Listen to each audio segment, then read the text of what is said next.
Good morning student. आज हम लोग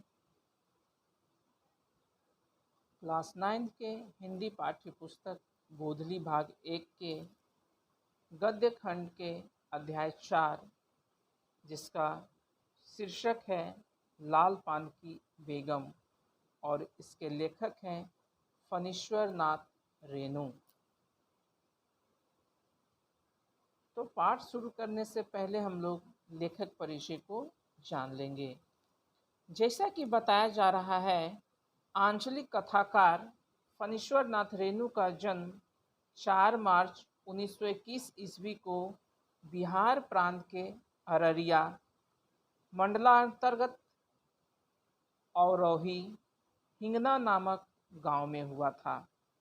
इनकी प्रारंभिक शिक्षा गढ़बनैली, सिमरबनी, अररिया और फारबिसगंज में तथा उच्च शिक्षा नेपाल के विराटनगर में प्राप्त की। इन्होंने 1942 के भारतीय स्वतंत्रता संग्राम में एक प्रमुख सेनानी की भूमिका भी निभाई। इतना ही नहीं, नेपाली जनता को राजशाही के दमन एवं अत्याचारों से मुक्ति दिलाने के लिए इन्होंने सक्रिय योगदान दिया। और इनके बारे में बताया जाता है कि दमन तथा शोषण के वे प्रबल विरोधी भी थे। इन्होंने सत्ता चक्र के विरोध में पद्मश्री की उपाधि का त्याग कर दिया और इन महान समाज सेवी का मृत्यु 1977 ईस्वी में हुआ। इनके द्वारा प्रमुख रचनाएं हैं मैला आंचल। इनका एक उपन्यास है जो बहुत ही प्रमुख है, मैला आंचल।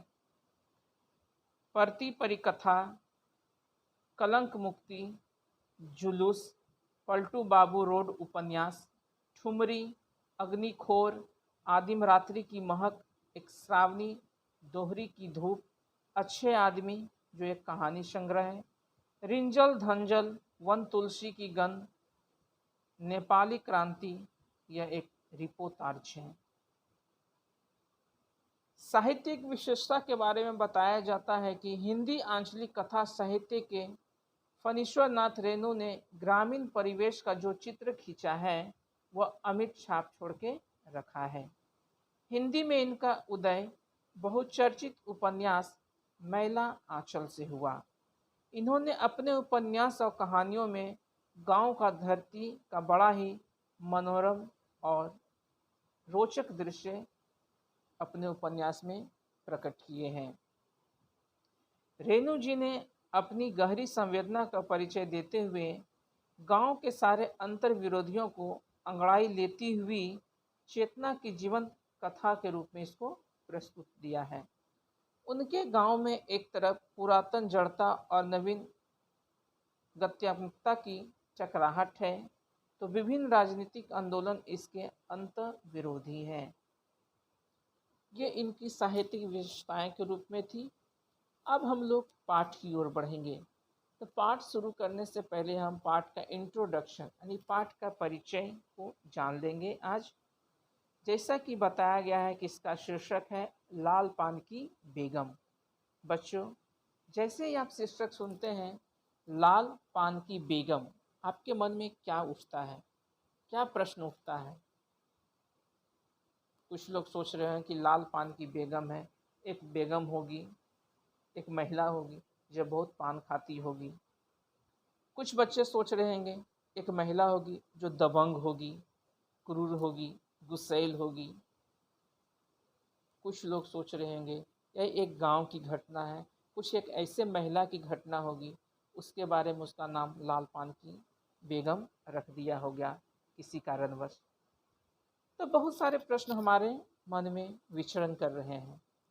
तो हम लोग पाठ के माध्यम से पढ़ेंगे कि आखिर यह लाल पान की बेगम, लाल पान की बेगम ही शीर्षक क्यों रखा गया है लेखक के द्वारा।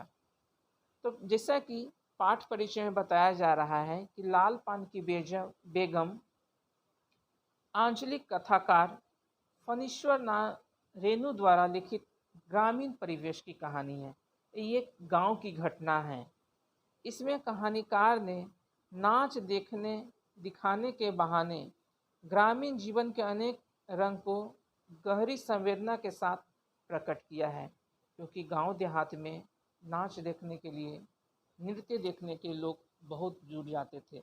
गांव में कुछ मेला होता था, मेला लगता था या उत्सव होता था, तो नाच का प्रोग्राम, नृत्य का प्रोग्राम रखा जाता था।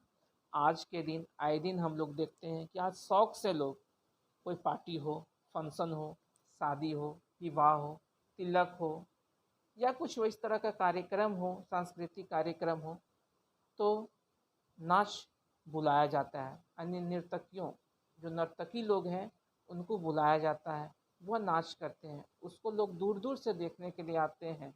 उसी तरह आज के युग में नाच का मांजरा कुछ अलग है और पुराने युग में नाच का मांजरा ही कुछ अलग था। दोनों में जमीन आसमान का अंतर है। आगे है, यह कहानी इसी नाच के इर्द गिर्द घूमते हुए नजर आती है। सुबह से ही नाच देखने की तैयारी हो रही थी। देर रात तक बैलगाड़ी लेकर बिरजू के पिता के न आने के कारण घर में नाराजगी का वातावरण आ गया था। क्योंकि जो बिरजू महाराज हैं, वह अपने परिवार को सांत्वना देकर गए थे कि आज हम लोग नाच देखने के लिए जाएंगे और नए नए साड़ी पहन लेना, खान पकवान बना लेना और बैलगाड़ी से हम लोग नाच देखने के लिए जाएंगे। लेकिन किसी कारणवश बैलगाड़ी नहीं आती है, जिस कारणवश उस घर के हर एक परिवार का मनोबल गिर जाता है।